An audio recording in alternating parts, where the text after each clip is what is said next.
On y est, on est à la veille du concours de la meilleure raclette d'alpage. Voilà, une partie des fromages qui a été préparée. On voit chaque fois des numéros différents. C'est parce que la dégustation va être faite par un jury de 6 personnes à l'aveugle. Ils ne verront pas les fromages, ils verront qu'un numéro. Pourquoi tout ça? C'est parce qu'on veut vraiment déterminer quelle est la meilleure. Une médaille d'or, une médaille d'argent, une médaille de bronze. C'est tout. Toi, au toucher, tu pourrais déjà savoir s'il y a certaines qui vont gagner ou pas? Ce qui est très amusant, c'est que pour choisir les fromages à raclette, j'ai pas besoin de les goûter simplement par habitude. Avec le pouce, en les touchant, je peux déjà déterminer si le fromage va bien se comporter au concours, s'il va être crémeux. Donc ça veut dire que quelqu'un qui a une demi-meule, qui l'a sortie depuis 40 minutes du frigo et qui est dur comme du béton.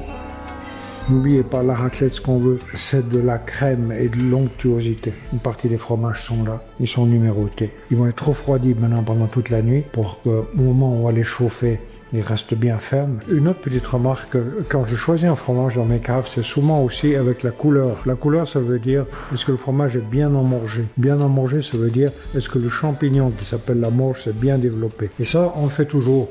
Avant de faire une raclette, on enlève la morge.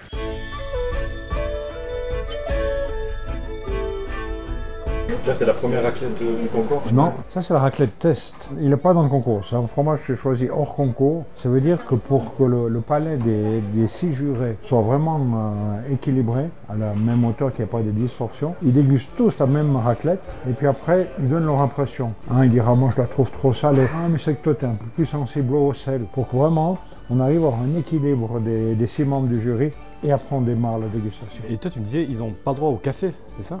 Oui, alors à la maison, le matin, les 6 membres du jury arrivent, ils ont droit à boire de l'eau ou du thé. Parce que le café pourrait influencer leur palais. Non, je pourrais pas faire le concours, moi. Moi, je ne fais pas mon café matinal non plus. Puis là, tu as trouvé un racleur ici?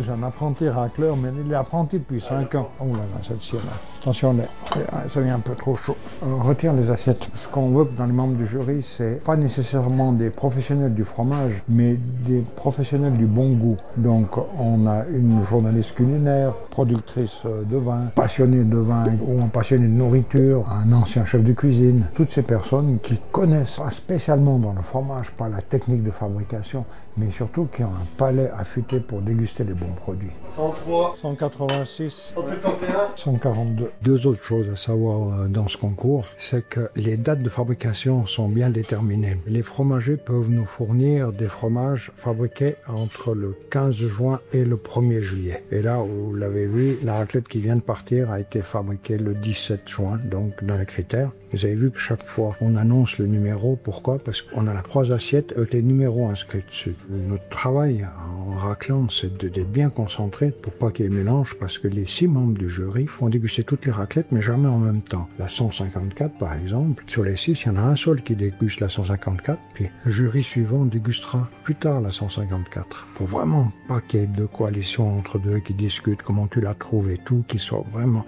concentrés sur leur raclette. Mais là, il faut servir rapidement parce que ça se mange chaud, une raclette. Ouais, les assiettes sont chaudes, mais pas trop chaudes non plus. Ça fait longtemps que vous raclez de manière... Je suis baigné là-dedans depuis que je suis tout jeune. Vous avez une assiette en trop pour moi? Ça c'est plus tard. Ça, il y a des gens qui sont quand même étonnés de savoir qu'à 9h, on tape la raclette. Hein. Ça se fait le matin aussi. Pour le palais, il est clairement meilleur le matin. Hein. On pourrait pas faire ça en fin de journée. Ce qu'on dit, hein, on déguste toujours mieux le matin au réveil. Alors des fois, c'est un peu dur hein, de tout de suite attaquer la dégustation, mais c'est là que les goûts se révèlent le mieux. Comment était cette première raclette? Écoute, c'est une première mise en bouche, c'est très bien. Le fromage, il présente quand même quelques petits défauts. Je me réjouis de savoir l'avis de mes collègues. Moi, j'aime beaucoup les fromages à raclette d'alpage parce que, ils ont plus de goût. C'est tous des fromages au lait cru qui ont mûri dans des caves qui sont en altitude. Et ça, à mon avis, c'est déterminant pour la qualité du fromage. Ce qu'on s'est rendu compte, c'est que la première série, le jury est plus sévère. C'est ses premières raclettes. Il n'a pas le point de comparaison. Donc il a tendance à être plus sévère au début. Puis après il se dit mais ce que j'ai goûté avant, elle était tout aussi bonne que ce que je déguste maintenant, donc ça s'assouplit. Raison pour laquelle à la fin des 3 premières séries, avant la finale, il y a une discussion des membres du jury, et des fois ils repêchent des fromages qu'ils ont eu lors de la première, deuxième ou troisième série. C'est pas nécessairement le premier de chaque série qui va être choisi pour la finale, c'est en fonction des points et de la discussion du jury. Comme ça équilibre un petit peu toutes les forces. c'est ça qu'on veut. Quand on coupe un 2 en fromage, qu'on fait la première, il y a toujours un peu de gras qui se sépare, et ça on ne veut pas. Raison pour laquelle la première raclette de chaque fromage, on la racle et on la mange nous, avant de démarrer le concours. Est-ce que ça veut dire que si tu invites des gens pour une raclette, la première tu la gardes pour toi, quoi? Exactement. Ça c'est un conseil. Quand tu veux des invités, c'est pas la meilleure. Tu vois, il y a un peu de gras qui est sorti, et ça on veut pas. On a encore faim après 5 heures de dégustation de raclette. Après 5 heures, je sais pas, mais c'est vrai que cette année il y a peut-être un tout petit peu moins de séries, donc c'est un peu plus agréable, je pense, pour l'estomac. Mais tu vas quand même manger à midi ou... Non, et puis demain aussi, je crois que je vais faire l'impasse.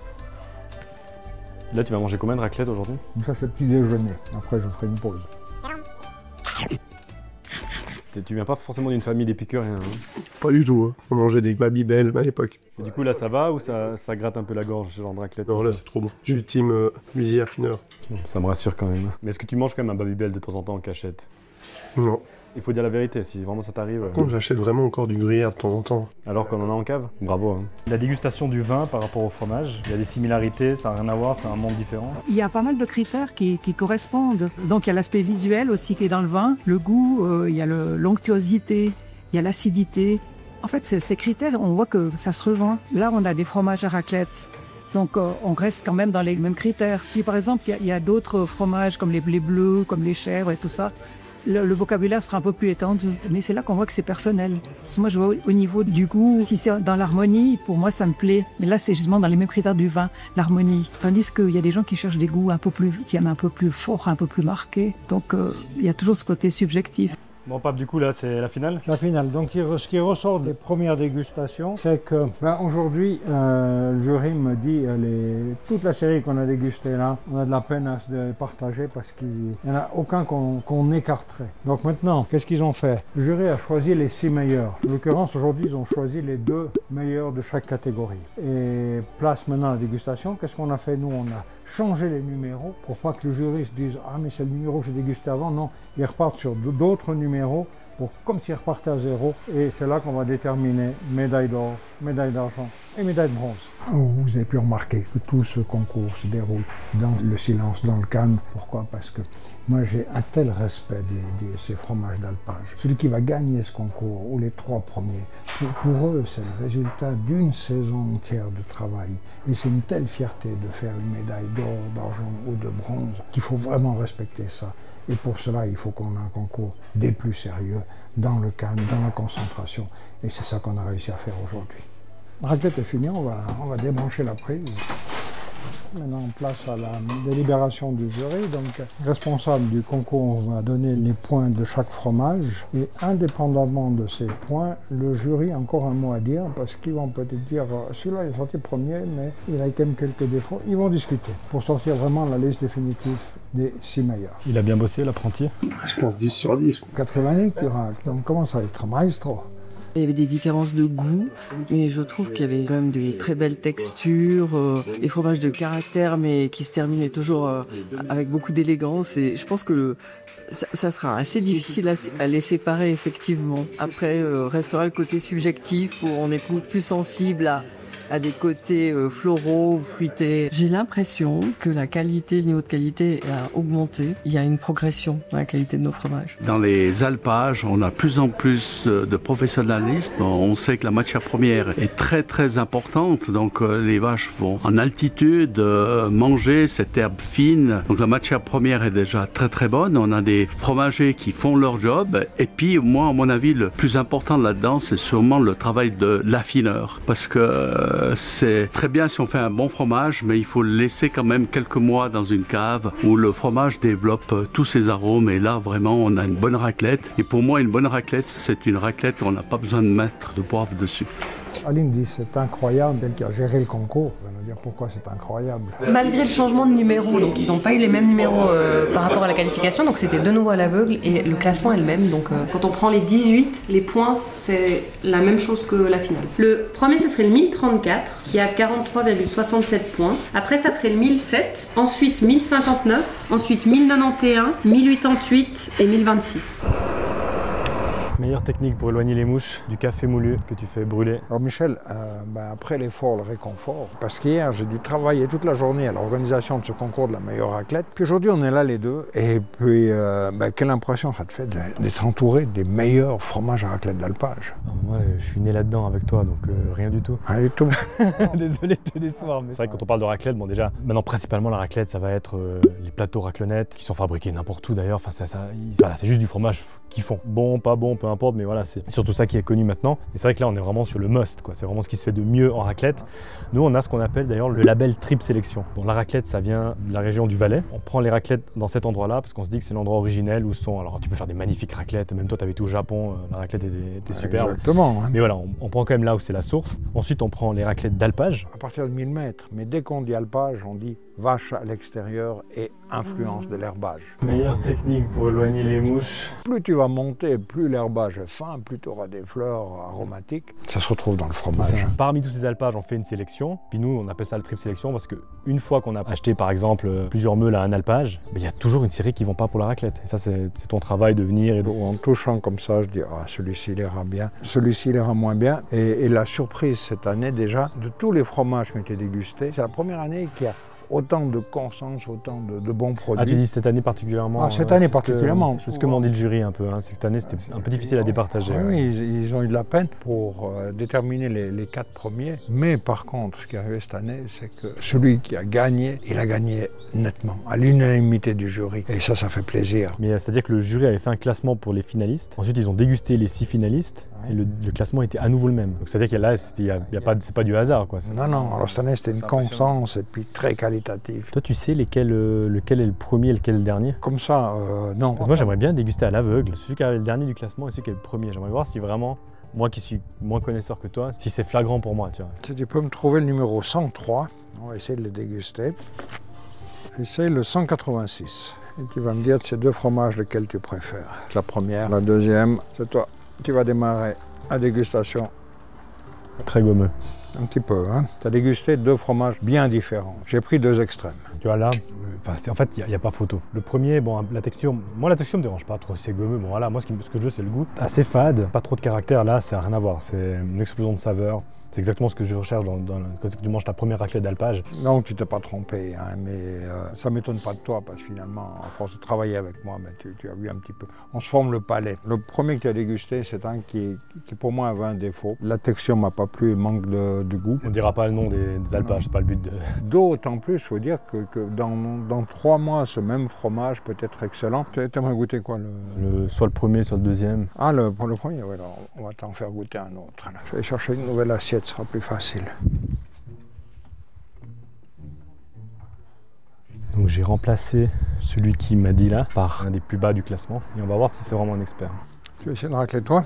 Je peux racler, ouais. En fait avec la croûte c'est pas évident. Oui, c'est le...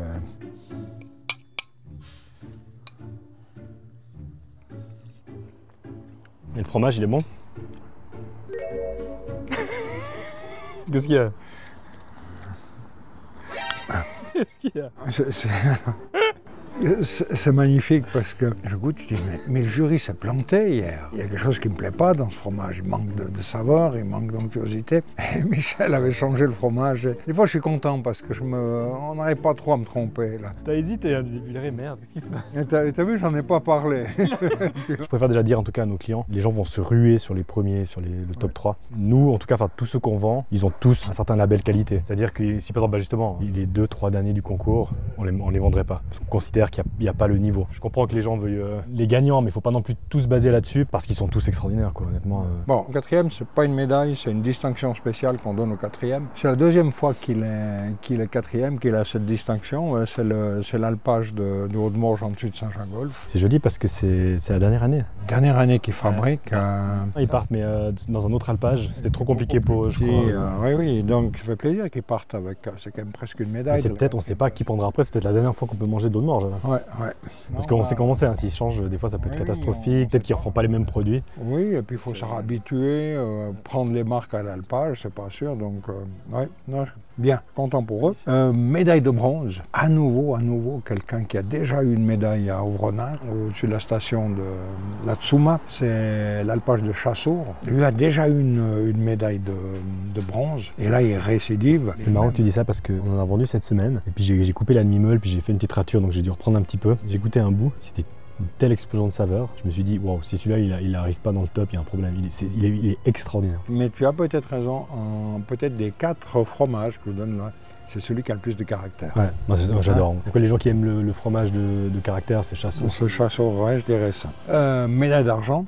Médaille d'argent, à nouveau, c'est un fromager qui a glané déjà des prix. 2023, il fait médaille d'argent ici à Ovrona. La même année, il fait médaille d'or à Morja. Et cette année, il fait à nouveau médaille d'argent. C'est l'alpage du pont au-dessus de Champéry. Alexis Gex-Fabry, ça fait plaisir. Lui, c'est celui qui a le plus d'équilibre entre texture, entre goût.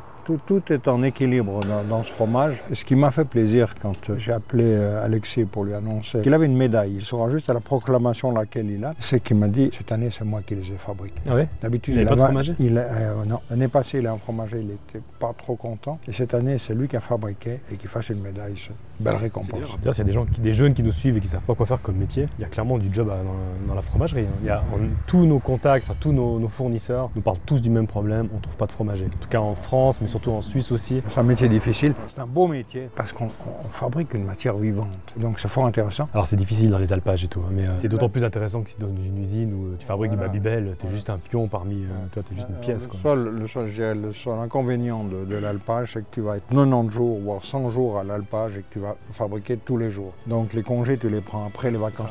C'est vraiment il ne faut pas avoir 3 enfants et c'est compliqué. Passer l'été à 2000 mètres d'altitude, c'est un rêve aussi. On en vient au premier.